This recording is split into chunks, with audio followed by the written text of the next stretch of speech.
Hai, Assalamualaikum. Anda sedang menonton Sekilas Fakta 25 Mei 2023 bersama saya Pia and Nadia.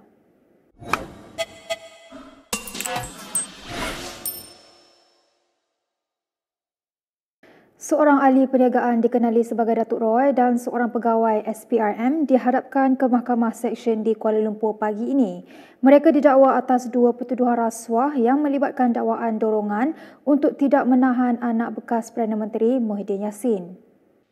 Datuk Roy yang nama sebenarnya Muhammad Hussein Muhammad Nasir dan pegawai SPRM yang turut didakwa itu bagaimanapun membuat pengakuan tidak bersalah. Mereka kemudiannya meminta dibicarakan terhadap pertuduhan bersama yang menyebut anak kepada pengerusi PN Fakhri Yassin Mahidin. Mereka dituduh atas satu pertuduhan didakwa meminta wang tunai RM400,000, manakala pertuduhan kedua disebut menerima tunai RM240,000. Mereka didakwa melakukan kesalahan itu di dua restoran berasingan di Kuala Lumpur antara 5 dan 6 Mac awal tahun ini. Sebelum ini, Datuk Roy diburu SPRM kerana didakwa menjadi perancang utama dalam siasatan kes meminta dan menerima rasuah RM400,000 bagi mengelakkan siasatan membabitkan program Jana Wibawa. Hakim Azura Alwi kemudian membenarkan kes itu dipindahkan ke Mahkamah Seksyen lain di Kuala Lumpur dengan Datuk Roy dijangka menghadapi satu lagi pertuduhan. Menteri Besar Kedah Muhammad Sanusi Makno diminta bermuhasabah diri selepas mengeluarkan kenyataan mendakwa negeri itu diarahkan menjadi miskin. Adun Pematang Pasir Faiz Fadzil berkata, PAS sepatutnya belajar bertanggungjawab ke atas kemiskinan dan kemunduran negeri Kelantan, Terengganu dan Kedah. Menerusi satu kenyataan hari ini, Faiz berkata, keadaan itu memaksa anak-anak muda merantau ke negeri-negeri lain termasuk Pulau Pinang yang menjanjikan peluang pekerjaan. Terdahulu Sanusi mendakwa pentadbiran Kedah sama ada yang sekarang atau sebelum ini tertakluk kepada dasar persekutuan dalam hal penggunaan tanah dan itu membawa kepada kadar kemiskinan yang tinggi di negeri itu. Katanya negeri terbabit memiliki kawasan yang luas tetapi diarah untuk menanam padi yang disifatkannya sebagai tanaman paling murah. Sementara itu, Faiz berkata, kenyataan Sanusi seolah-olah menyalahkan industri penanaman padi atas kemiskinan Kedah. Katanya kenyataan itu ibarat menyalahkan pesawah atas kemunduran negeri itu yang menurutnya berpunca daripada kegagalan pentadbiran PAS sendiri. Justru tambah Faiz, rakyat Kedah, Kelantan dan Terengganu perlu menilai parti manakah yang harus dipilih bagi mentadbir di peringkat negeri. Berita seterusnya, seorang pemimpin UMNO memberi amaran sokongan kepada parti itu akan terhakis jika pemimpinnya terus membuat desakan melampau meminta ahli menyokong calon DAP pada PRN. Ahli Majlis Kerja Tertinggi UMNO, Isham Jalil, membuat kenyataan itu menerusi siaran langsung di Facebooknya. Dia berkata walaupun UMNO berada dalam kerajaan perpaduan bersama DAP dan dikatakan mampu memberi kelebihan kepada parti itu, namun hati akar umbi UMNO masih perlu dijaga. Dan I come back to benda ni, sokongan ini, itulah nombor satu, kita tak boleh hilang kita punya undi asas. Itu kita jangan hilang. Kan kita kejar undi orang, undi kita sendiri hilang, kita beri makin kecil, kita jadi habis, macam itu. Dan pada masa yang sama, saya juga tak nak jadi DAP punya apologist. Kan, so sebab itu saya nasihatkan kita tak perlulah pergi kata DAP ni baik ke DAP ni, sebab DAP pun tak ada kata UMNO baik, UMNO apologist. Ada dengar orang DAP cakap jadi UMNO apologist? Saya tak dengar. So sebab itu saya kata we don't have to be terlampau cepat nak jadi DAP punya apologist. Sebab apa? Sebab penyokong-penyokong kita ni dia orang melihat nanti kalau dia lihat dia kecil hati, dia tak keluar mengundi atau dia pergi mengundi orang lain dan kita pula jadi masalah. Kita tak perlulah nak puji melambung sangat, tu tak payahlah. Sebab apa? Sebab nanti penyokong kita kecil hati. Bila penyokong kita kecil hati, nanti kan menjadi masalah kepada kita lah. So hentikan suruh orang kita pergi puji DAP lah. So itu pandangan saya lah. Siapa nak marah-marah lah, saya nak buat macam mana. So Kenyataan itu dipercayai merujuk saranan ahli MKT UMNO Ahmad Maslan baru-baru ini yang meminta penyokong UMNO mengundi DAP atas dasar dalam kerajaan perpaduan. Presiden UMNO Ahmad Zaid Hamidi kemudian mengakui sukar untuk parti itu memujuk ahli menerima kehadiran DAP sebagai rakan sekutu yang membentuk kerjasama dalam kerajaan perpaduan pimpinan Anwar Ibrahim. Bekas Ketua Penerangan UMNO itu berkata, PRN 6 negeri amat penting kerana akan memberi signal kepada kerajaan perpaduan di Putrajaya. Beliau juga berpandangan DAP mampu menang dengan sendiri di kubunya tanpa undi simpati ahli UMNO. Bekas Ketua Pemuda UMNO Khairi Jamaluddin berkata beliau akan putuskan segera sama ada menerima tawaran sebagai ahli Majlis Pimpinan Tinggi Bersatu. Khairi yang juga bekas Menteri Kesihatan berkata beliau berasa adalah tidak adil membiarkan pihak yang membuat tawaran menunggu terlalu lama.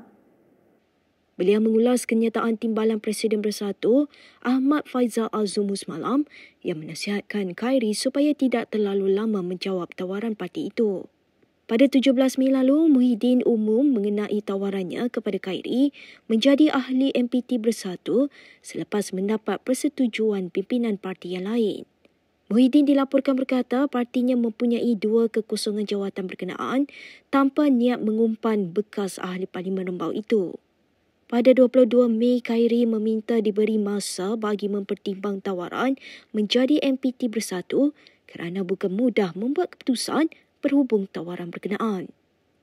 Dalam perkembangan lain, Ahmad Faizal Al-Zumu mempertahankan rakan seperjuangannya dalam PN dengan berkata apa yang disuarakan Abdullah Hadi termasuk berkenaan DAP lahir daripada pengalamannya dan berasas. Timbalan Presiden PN itu diminta memberi pandangan berkenaan kenyataan-kenyataan Abdullah Hadi yang dilihat menyerang DAP dan orang bukan Melayu. This was a statement on Facebook. Oh, in his Facebook. When is this? Wow.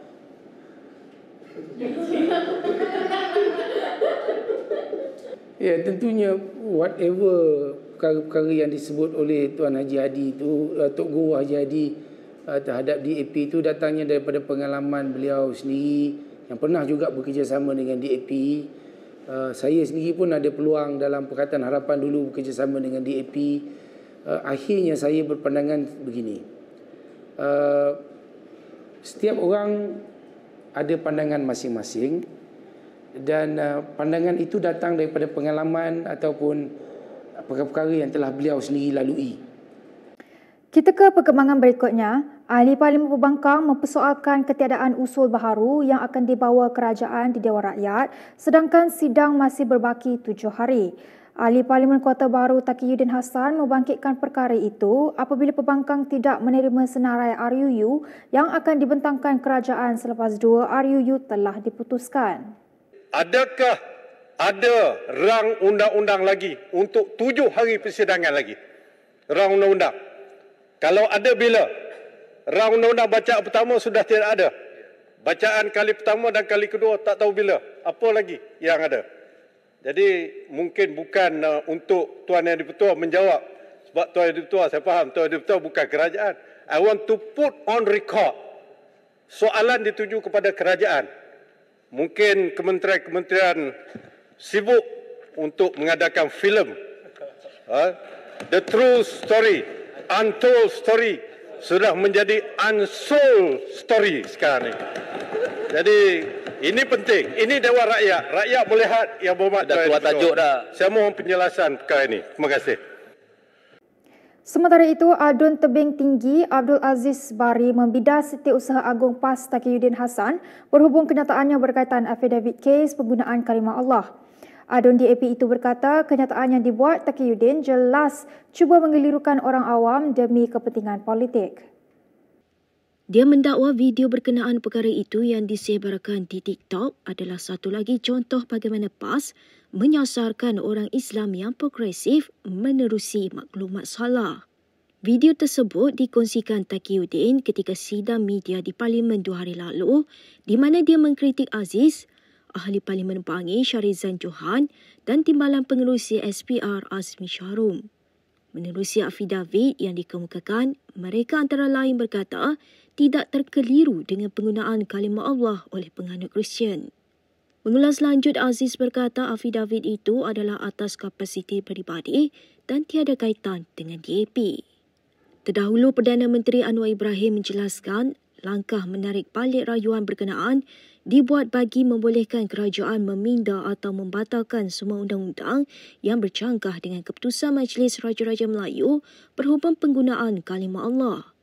Menurut Anwar Ibrahim, antara langkah itu ialah bagi membolehkan kalimah Allah hanya digunakan oleh orang Islam di Semenanjung Malaysia, manakala untuk bukan Islam di Sabah dan Sarawak diberikan kelonggaran. Mengulas lanjut, Aziz berkata kes Jail Island adalah berkenaan hak penganut Kristian di Sarawak. Berikut beberapa lagi ringkasan berita untuk hari ini.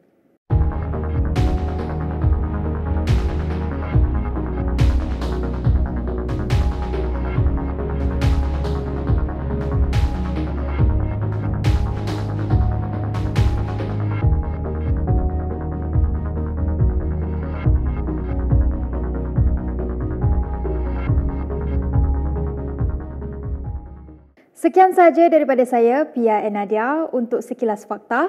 Untuk lebih banyak berita, anda boleh melayari kinitv.com. Anda juga boleh mengikuti kami di Instagram, Twitter, YouTube dan Facebook. Salam hormat dan jumpa lagi.